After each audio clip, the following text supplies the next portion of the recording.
Lähis-Ida sõja katastroofilised tagajärjed Ameerika Ühendriikidele hakkavad alles ilmema. USA ja Iraani läbirääkimiste täieliku läbikukkumise taustal esitasid Araabia šeigid ootamatult sõja eest arve Donald Trumpile. Teatatakse, et Araabia Ühendemiraadid, mis kannatasid Iraani rünnakute all, alustasid ameeriklastega konsultatsioone rahalise toetuse osas, juhuks kui sõda Iraaniga viib riigi sügavamasse kriisi.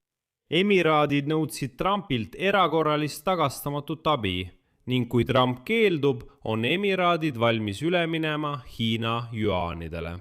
Aga tundub, et see on alles algus ja Emiraadid on esimesed, kes Trumpilt raha nõudsid. Nagu teada sai, nõudis Iraan varem kompensatsiooni 5 võtmetähtsusega Araabia riigilt sõjas osalemise eest, kuid need riigid on juba vihjanud, et kõik arved peaksid tasuma Ameerika Ühendriigid. Ja selle taustal hakkasid Araabia riigid äkitselt aktiivselt sõjakahjusid kokku arutama, ilmselt selleks, et esitada arve Donald Trumpile. Minu nimi on Aleksei Petši, arutame seda teemat koos. Kuid enne kui alustame, palun tellige kanal ja pange like. Kirjutage oma kommentaar selle video alla ja tellige minu Telegrami kanal Petši News. Link sellele on selle video kirjelduses. Seal on ka lingid, kuidas saate toetada selle YouTube'i kanali tööd. Olen tänulik iga teie annetuse või sponsorluse eest. Nii, nagu täna teada saadi, alustasid Araabia Ühendemiraadid konsultatsioon Ameerika Ühendriikidega võimaliku rahalise toetuse üle juhuks, kui sõda Iraaniga viib riigi sügavamasse kriisi. Araabia Ühendemiraatide keskpanga juht Khaled Mohammed Balama arutas eelmisel nädalal Washingtonis USA rahandusministri Scott Bessenti ja USA Föderaalreservi esindajatega võimalust saada hädaolukorras juurdepääs dollari likviidsusele läbi swap-liini. Araabia Ühendemiraadid kardavad põhjendatult tõsist majanduslikku lööki ja investorite lahkumist, kes varem pidasid emiraate turvaliseks jurisdiktsiooniks. Konflikt on juba mõjutanud üht riigi peamist dollarituluallikat, nimelt nafta eksporti läbi Hormuzi väina ning enne relvarahu jõustumist 17. aprillil ründas Iraan emiraate väga ulatuslikult. Selle riigi kaitseministeeriumi andmetel tulistati nende pihta üle 2800 drooni ja raketi, kuid enamik neist õnnestus alla tulistada. Nüüd teatatakse, et läbirääkimiste ajal viitasid Araabia Ühendemiraatide ametnikud Scottile, Bessantile ja Trumpi administratsioonile, et just USA presidendi Donald Trumpi otsus rünnata Iraani tõmbas emiraadid kaasa laastavasse konflikti, millel on olulised tagajärjed.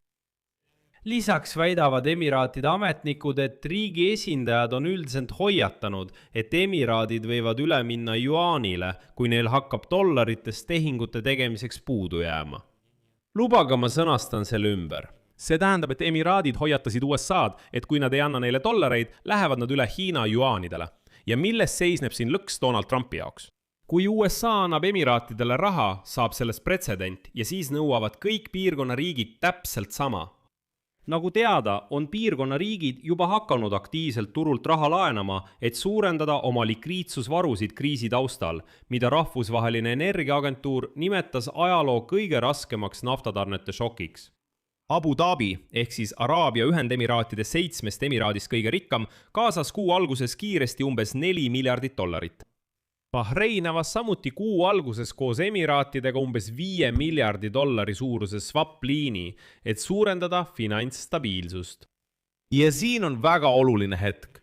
Otsuse swap-liinide kohta teeb USA Föderaalreserv, mis tegutseb sõltumatult Donald Trumpi administratsioonist.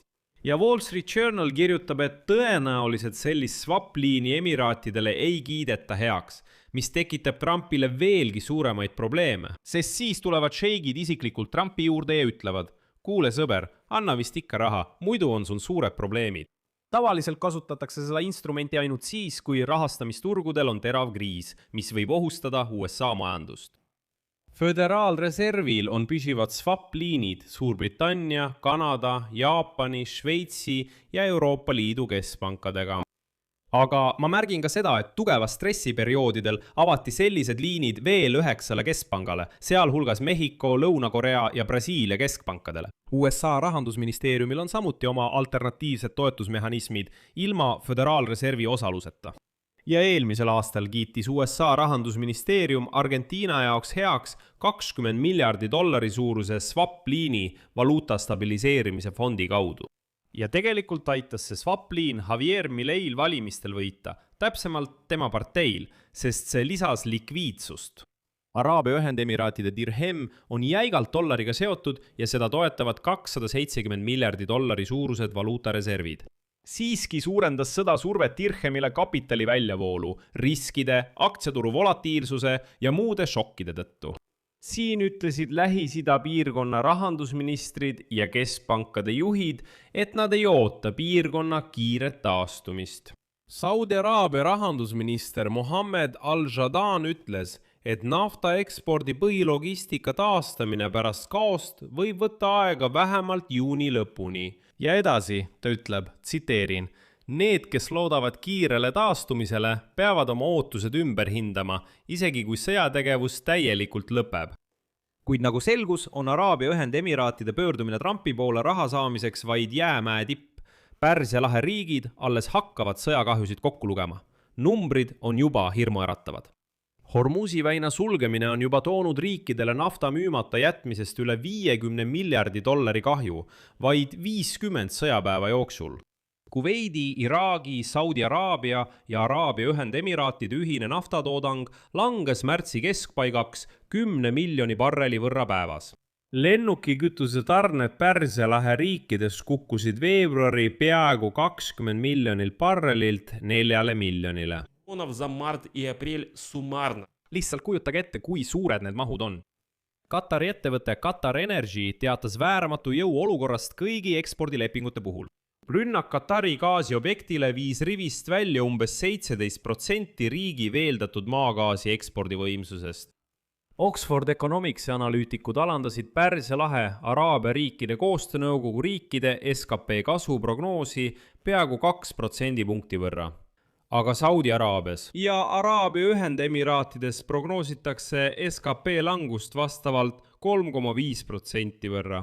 Kuveidi ja Katari SKP võib 2026 aasta lõpuks langeda koguni 14% võrra. See on ikka tohutu summa. Majandusteadlased on arvutanud, et Pärsia lahe riikide kogukahju sõjast võib ulatuda kuni $200 miljardi kaotatud SKP näol. Aga, ja see on vaid osa probleemist. Näiteks selliste hiiglaste nagu Emirates ja Qatar Airways töö seiskumine õhuruumi sulgemise tõttu tõi sektorile umbes $40 miljardi suuruse kahju. Araabia Ühendemiraadid kannavad kahju, kuna investorid lahkuvad riigist.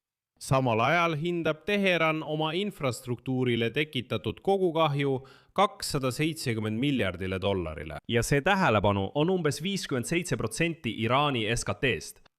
Ja nädal tagasi nõudis Teheran ametrikult Saudi Araabialt, Araabia Ühendemiraatidelt, Katarilt, Bahreinilt ja Jordaanialt kompensatsiooni nende osaluse eest Ameerika-Iisraeli sõjas Iraani vastu.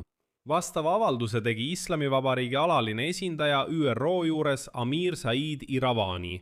Järgneb tema tsitaat. Need 5 riiki rikkusid oma rahvusvahelisi kohustusi Iraani Islamivabariigi ees, vastavalt rahvusvahelisele õigusele. Nad peavad täielikult hüvitama kahju, mis on tekitatud Iraani Islamivabariigile, sealhulgas maksma kompensatsiooni kogu materiaalse ja moraalse kahju eest, mis on tekkinud nende rahvusvaheliste rikkumiste tagajärjel.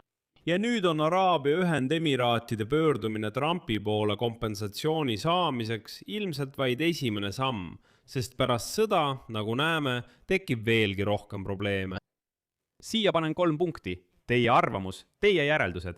Kirjutage kommentaaridesse selle episoodi alla, tellige kanal, vajutage kellukesele ja ärge unustage vajutada meeldib nuppu. Kui soovite toetada selle YouTube'i kanali tööd, saate seda teha mis tahes annetuse või tasulise sponsortellimuse kaudu. Kuidas seda teha? Kõik lingid ja rekvisiidid on selle video kirjelduses. Seal ongi kirjas, toeta kanalit Aleksei Petši.